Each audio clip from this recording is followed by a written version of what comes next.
I've been waiting for this my entire life. Hey guys, welcome to another video and another driving lesson with Brandon. Today we'll be going through the show me tell me questions, which you will definitely get on your driving test. You will get one tell me question at the start of your driving test and one show me question which the examiner will ask you on the move. So Brandon's been using the Ultimate Driving course, he's revised the questions and hopefully he'll know the answers, yeah. Obviously if you don't, I'll go through the correct answers, yeah. So we'll go through the tell me questions first. Are you ready, Brand? Yes. Straight into it. Straight into it. Whoa. Yeah, this is like a straight up video on the show me tell me questions, yeah. So first question, could you tell me how you check the brakes are working before starting a journey? As you're setting off, you press down on the brakes and they shouldn't really feel spongy or slack, and the car shouldn't pull to one side either. Brilliant. Next question, tell me where you find the information for the recommended tyre pressure for this car and how tyre pressure should be checked. It should be in the vehicle handbook, and to check the tyre pressure you'd release the valve, use a reliable gauge and pump it up and whatnot, and then put the valve back on properly. Brilliant, good. Third question, tell me how you make sure your head restraint is correctly adjusted so it provides the best protection in the event of a crash. So you'd want to raise the rigid part here, this little curved section, in line with your eye level or like top of your ear, and just so it's like comfortable behind the back of the head. Perfect. Number 4, tell me how you check the tyres to ensure that they have sufficient tread depth and that their general condition is safe to use on the road. So you should see on the tyres and like these lines going down the middle of the tyre, that should be 1.6 millimeters in tread depth, and that should go all around the tyre, and there shouldn't be any like cuts or like bulges in the tyre. That'll do. Good. So you know these answers, guys, they don't have to match word for word, yeah. Like I'm reading off the official DVSA website, yeah, the government website. But as long as like how Brandon's answering them, yeah, he kind of knows what. Well, I know what he means, and he's obviously gone through them, yeah. So don't worry if your wording's slightly different, yeah. Okay. Number 5, tell me how you check the headlights and taillights are working. You don't need to exit the vehicle.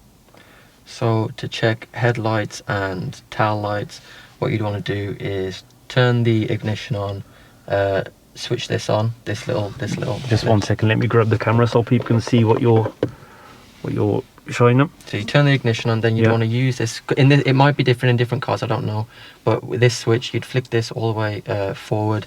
Good. And you should get like 2 illuminated green lights there that show the symbols. You don't have to do this like in the thing because it's a tell me, but usually you'd get out and like you'd check all of the lights are working as well. That's it. Brilliant. Good. So you switch them on using that switch and you just walk out the car to check, yeah? Yep. Tell me how you'd know if there's a problem with your anti-lock braking system. You should get like a little symbol on your dashboard and it says, it should have the little initials ABS on there. Good. Question number 7. Tell me how you check the direction indicators are working. Again, you don't need to exit the vehicle. So if you want to check the indicators, what you'd want to do is press the hazard lights. It's that big red and white symbol in your car. And you should see both indicators flash up on your dashboard. And then, again, you don't have to, but you'd walk around the car. You'd tell them that you'd have to walk around the car and check if they're working. That's it. Good. Tell me how you check the brake lights are working on this car. Brake lights, so what you're going to do, turn the ignition on again and gently press down on the brakes. You should be able to see the reflection through your through your side mirrors. If you can't do that, if someone's with you or someone's nearby, ask them to check them for you. Good.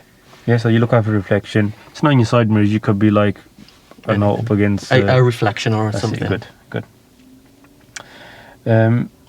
Tell me how you check.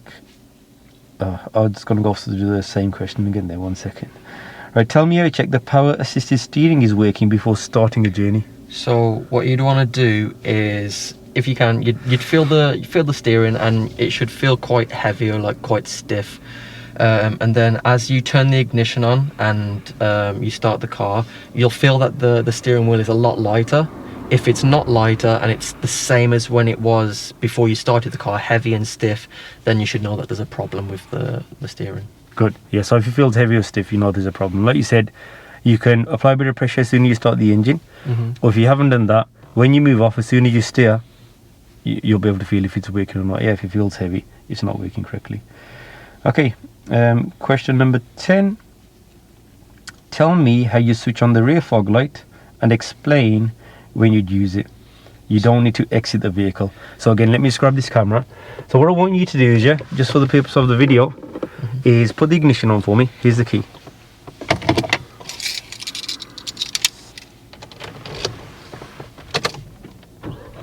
Now just switch the engine off. Just put the ignition on. So turn it once more, and again. That's it. Okay, so now if you could tell me. So rear fog light, you said, yeah. So again, use this one and twist it all of the way. Yeah. It should be up to here. Yeah. And then what you'd want to do is pull down, and you should get an amber illuminated light, which is corresponding to this symbol here. Yeah, the one on the top right. Yeah. Yep. Good. And when would you use these? When would you use the rear fog light? If there's less than 100 meters visible distance. Good. You want me to turn it back off? Yes, please. And for the next questions, leave the ignition on as well. Yeah. So tell me how you would switch your headlight from dip to main beam, and explain how you know the main beam is on. From dipped to main beam. Yeah, just 1 second. So if you could do it now. Okay, again, this switch, flip it all the way up. So that's the dipped one. You can see the green light on. And then to main beam, you just want to press the stick forward, and you'll get the blue illuminated light there. You just press it forward once. Good. There's main beam. That's it. And if you could switch that off for me. Right, that one's done. Now we've got another 3 questions, and all these involve opening the bonnet. So I do have to get outside. Yes, we have. So if you switch off the ignition now, take the key out for me. Thank you. Right now, let's go outside the car. Do you know how to open the bonnet? So in the video I did explain. Yes. But that was a different car, but it's a same make. So I think I've already noticed it. It's this here. It's got the little white bonnet symbol on the car. 1 second again. Let me get the camera. You're gonna show my toes. Right here. Yeah. So pull that for me. You pull this, and then when you go outside, when you'll go outside, you'll see the little hatch thing. Yeah. Let's go outside. Now they can see how it's falling. So if you could open the bonnet ring.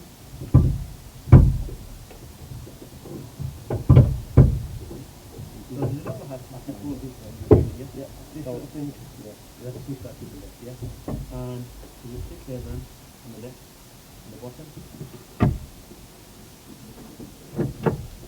No? Okay. So could you tell me how you check that we have sufficient engine oil? Sufficient engine oil. So you'd find the dipstick, which I believe is this one for engine oil. It does say here as well. Yeah, so you don't need to touch it. Yeah, so could you explain to me what you do now? So with that, what you'd want to do is you'd pull it out, and you see that it's got all oil on it. So then you'd get like a cloth, something to clean it with, clean it, take all the oil off. It'll probably leave like a smudge. Dip it back in, then pull it back out, and then you'll see where the engine oil is, and then you should use the markings for minimum and maximum, and it should be in between both. That's it, good. Should be in between the min and max, yeah? Okay. Next, could you tell me how you check that we have sufficient engine coolant? Engine coolant, it should be... See, on the other car it looked a little different. I'm assuming it is this one. No. This one. That's the one, yes. So that is the engine coolant. Yeah. So it'll be that kind of box. With different cars, it'll be different. Yeah. Won't it? This This one that you pointed, that's got the windscreen sign, and that's the windscreen washer fluid. Okay. And so how would you check the level of the engine coolant? Same as like the oil, you should use these signs for minimum and maximum, and it should be kind of mid with it, like in between both. In between, yeah. Yeah. Okay. Cool. And finally, how would you check that we've got a safe level of brake fluid? So you should see this, because this is the little brake fluid icon, and if there isn't a sufficient level, it should show up in your car with this symbol. So it's here, and then again you should use the minimum and maximum markings, which should be on the sides, and it should again be in the middle between both of them. Well done. And if you could shut the bonnet for me now, Bren.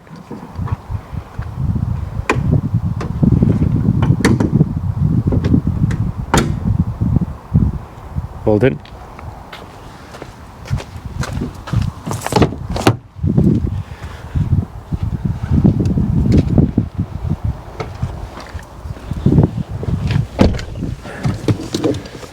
Okay guys, so those were all the tell me questions. There's 14 of them, and now we're going to go through the show me questions. Remember, the tell me questions, you're only going to get asked one, and that'll be at the start of your driving test. Yeah. Now the show me questions, there are 7 of these. Yeah. And you'll get asked this whilst you're driving on the move. Yeah. Are we going to be doing it on the move today? No, we'll be doing it on the move on your mock tests. Yeah. Yeah. But today we're just going to go through them so you're familiar with where the buttons are. Yeah. And the key thing, guys, to remember before we start these questions, with the show me questions, what happens is the main mistake people make, because sometimes they're not too familiar with the controls, or they forget where they are, and they start staring down and they lose focus of what's going on ahead, and they end up making a mistake in their driving. So getting this wrong, getting the question wrong will just be a minor driving fault, but obviously if you lose control, that's something serious. And the other thing you can do, so say if you feel it's not safe, or you're not sure where the control is, you can park up on the side. And then would you ask them if you could park on the side? No, but what would you do in a real life situation? You wouldn't ask. Yeah. You'd be on your own. So say if you're on your own and your screen's all messed up and you don't know how to do, you'd park up, wouldn't you? Yeah, and then you sort it out. So same. Right then. So let's go. Will we need the engine on? Yeah, for these questions you will. Yeah. Just put the ignition on of the engine. That's it. Okay. So when it's safe to do so, can you show me how you wash and clean the rear windscreen? One second, let me grab this camera again. This confused me, I don't know why, because when I was watching the videos, it confused me why it was inverted. So if you want to wash the rear windscreen, you'd push this forward and hold it for a few seconds. That's it, that's all you need to do, yeah? Okay, so obviously you guys, you can't see it in the camera, but the back screen is now washed. Yep. Okay, next question. When it's safe to do so, can you show me how you'd wash and clean the front windscreen? So, like I said previously, they are kind of inverted, so if you want to wash the front screen, you just pull this forward and hold for a few seconds again. Yep. Sorted. And when it's safe to do so, can you show me how you switch on your dipped headlights? So we did this in the tell me questions as well. Basically, use this and flip it to the front. That's it. And you should see the lights there as well. Yeah, dip lights on. Good. And when it's safe to do so, can you show me how you set the rear demister? So how to demist the back screen? Yep, if you want to do the... Not this one. It's got a rectangular sign on there, and this is for the rear. And you would press that. Press it then. I did, but nothing happened. That's it. You need the engine on for that, yes. Yep. But you know which button is. And it should come up with like an orange thing that it's on, or blue. Golden. Good. And when it's safe to do so, can you show me how you'd operate the horn? Just 1 second. I've been waiting for this my entire life. You just press it down gently and it works. I still don't get why people enjoy that so much. It feels illegal. Like, you're always told us to go, don't press the horn. It's illegal. You shouldn't do that. Yeah. Obviously, if someone was around now, we wouldn't do it because we could scare them and that. Yeah. Okay. Next question. When it's safe to do so, can you show me how you demist the front windscreen? So, similarly to the rear, look for this symbol here, the little arrows, and it should be like this kind of semi kind of shape, and you'd press this down. Yeah, so that worked, but that one didn't. I know. Switch it off for me. Then, and say some cars don't have that max quick clear one. Most of the new cars do now, yeah. Well, the other way you would do it? I'm glad you asked me that, Pin, because on the ultimate driving course, it told me. So what you'd do, you'd turn the turn the temperature quite high up. You'd set the airflow towards the windows, which would be this one here. Yeah. And then you'd set your fan to max, and then it'd, Yeah. you know. So these two, that's for the left hand side, the passenger side, that's for the driver's side. Yeah. Yep. To set the fan to max. This one. Sorry, No. fan to max would be this. That, yeah, you'd push that up. Yeah. Yeah. Okay, I that'd be remember it from fan the old speed. car as well. Cool. Right then, and I think that takes us on to our final question, Yep. which is, okay, when it's safe to do so, can you show me how to open and close the side window, please? You'd want to roll it. No, you'd want to press this down to open and pull it up to close, and it's like, this is the front left, back left, bottom. That's what back right. they'll only ask you to do your side window, yeah. And that is it. Yeah, switch off the engine for me. So those are all the show me, tell me questions, yeah, and it just makes you a bit more familiar with the actual controls. Like, we haven't been through all of these. No, this is like before, the first time like we've sat down and like done it properly, and Yeah. it kind of makes more sense. That's it. So I was just worried about my wording when I was doing the tell me questions. That's it. The wording, it doesn't matter if you're slightly using different words, as long as they know you have been through them. Mhm. Yeah. Okay. That's all. But yeah, nice, easy, Quick video. Yeah, for the show me, tell me questions. And guys, we will be back with another video and another mock test on Brandon's next one. Yeah. Mhm. So don't forget to subscribe. And guys, like always, thanks a lot for watching. Just like I said, don't forget to like and subscribe, and we will see you in the next video. Peace.